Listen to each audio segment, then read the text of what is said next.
Статистика боюнча Баткен облусунун аймагында жыл сайын жол кырсыктарынын саны өсүүдө. Буга биринчи кезекте айдоочулар себептүү болууда. Анткени катталган жол кырсыктарынын 40%дан жогорку көрсөткүчү ылдамдыкты сактабагандыктан келип чыккан. Баткен облусундагы адам өмүрүн алган жол кырсыктарынын негизги себептери төмөнкүлөр экендиги аныкталды.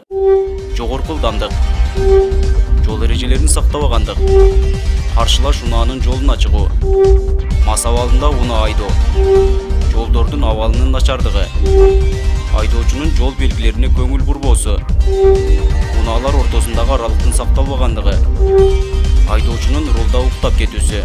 Жогордагы себептерден улам облус аймагында өткөн жылдын биринчи кварталына салыштырмалуу 10 жол кырсыгы көп катталып, 21 адамдын өмүрү кыйылган. Автоунаа кырсыктарынын жылдан жылга өсүүсүнө айдоочулардын жол эрежесин билбей туруп, айдоочулук укугуна ээ болуусу менен да байланыштырышат.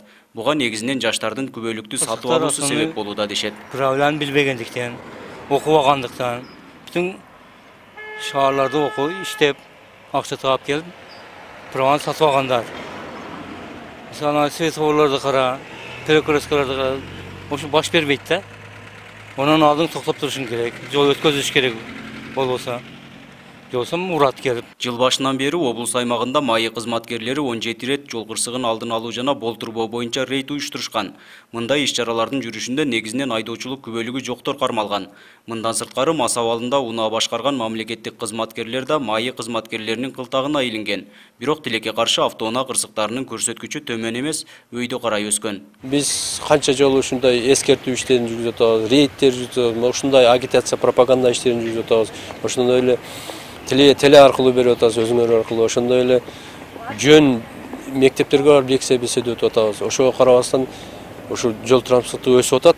Эми бул мындан бирден бир себеби биздин облуска жыл сайын 7,5–8 мың автоунаа кошулуп турат.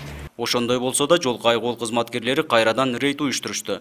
Рейдте айып пулга жыгылган айдоочулар көп болуп, 730 административдик протоколдор толтурулган. Иш-чаранын жүрүшүндө майы кызматкерлерине баш ийбей качып кеткен айдоочулар да катталды.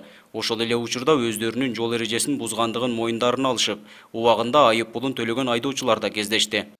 Ремень такпаганыма нарушение бул. Оны ремень тагып жүрүш керек бул.